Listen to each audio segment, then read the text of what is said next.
दोस्तों, कहा जाता है उत्तर प्रदेश में बीजेपी से ब्राह्मण समाज नाराज है। पहला शंकराचार्य का विवाद और दूसरा यूजीसी बिल। हर किसी ने देखा कि ब्राह्मण समाज ने कितनी नाराजगी जताई।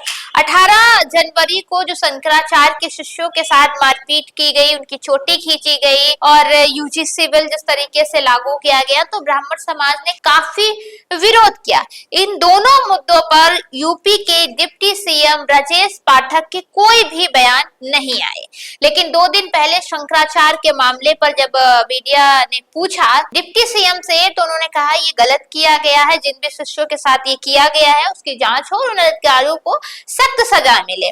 पूरे 1 महीने के बाद ब्रजेश पाठक ने शंकराचार्य के मामले पर अपना बयान दिया। 1 महीने तक वो शांत रहे। यूजीसी बिल का जब विरोध चल रहा था, ब्राह्मण समाज विरोध कर रहा था, तब भी उन्होंने कोई बयान नहीं दिया। अब ब्राह्मण समाज को खुश करने के लिए, चूंकि वो ब्राह्मण समाज के बीजेपी के बड़े नेता हैं, 101 बटुकों को अपने आवास पर बुलाते हैं, उनका सम्मान करते हैं, तिलक करते हैं पत्नी के साथ और कहते हैं कि ब्राह्मण समाज की हम पूजा करते हैं। ब्राह्मण समाज, केंद्र की सरकार और राज्य की सरकार जो कहते थे कि बीजेपी ब्राह्मण विरोधी है, एक नैरेटिव सेट करने के लिए कि ब्राह्मण समाज से बीजेपी विरोधी नहीं है, वो आज भी सम्मान कर। दूसरी ओर योगी जी एक साइड में है और ब्रजेश पाठक एक साइड में। अब क्या इसको मान लिया जाए कि जो ब्रजेश पाठक ने किया है वो केंद्र सरकार के इन्वॉल्वमेंट के साथ किया गया है? क्योंकि योगी आदित्यनाथ ने तो सवाल खड़े कर दिए थे शंकराचार्य के ऊपर कि आप दिखाइए भाई, आप शंकराचार्य हैं या नहीं है।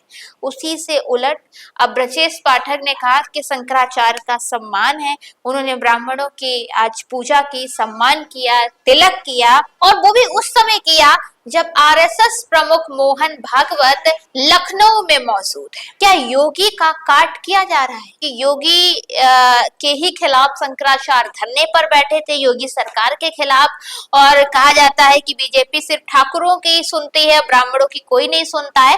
तो एक नैरेटिव को तो आज ब्रजेश पाठक ने सेट कर दिया है कि नहीं, बीजेपी चाहे केंद्र की सरकार हो चाहे प्रदेश की सरकार हो, स्वर्ण विरोधी, ब्राह्मण विरोधी नहीं है, ब्राह्मणों का आज भी सम्मान करते हैं।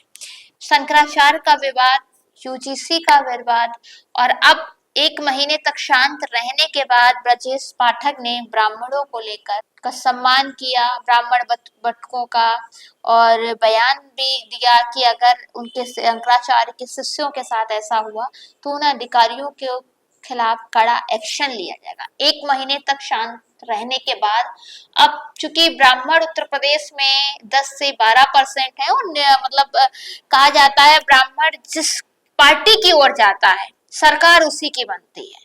ब्राह्मण एक सरकार बनाने में निर्णायक भूमिका अदा करती है। 2027 का चुनाव आने से पहले ही क्या ब्राह्मणों को मनाने की कोशिश की जा रही है ब्रजेश पाठक के जरिए? योगी आदित्यनाथ का काट किया जा रहा है। ब्राह्मण विरोधी योगी आदित्यनाथ के खिलाफ नारे लगते कि बीजेपी ब्राह्मण विरोधी है, तो अब क्या ब्राह्मणों को योगी का विरोधी बनाया जाएगा कि नहीं भाई योगी विरोधी है, योगी ब्राह्मणों की नहीं सुनते हैं, बीजेपी में ब्राह्मणों का सम्मान होता है। फिलहाल मेरे साथ इस खबर में आज के लिए इतना ही। चैनल पर नए हैं तो नैन्सी पूछेगी को लाइक कीजिए, शेयर कीजिए और सब्सक्राइब कीजिए। निष्पक्ष पत्रकारिता में मेरा सहयोग कीजिए, साथ दीजिए, वीडियो को सर्कुलेट कीजिए।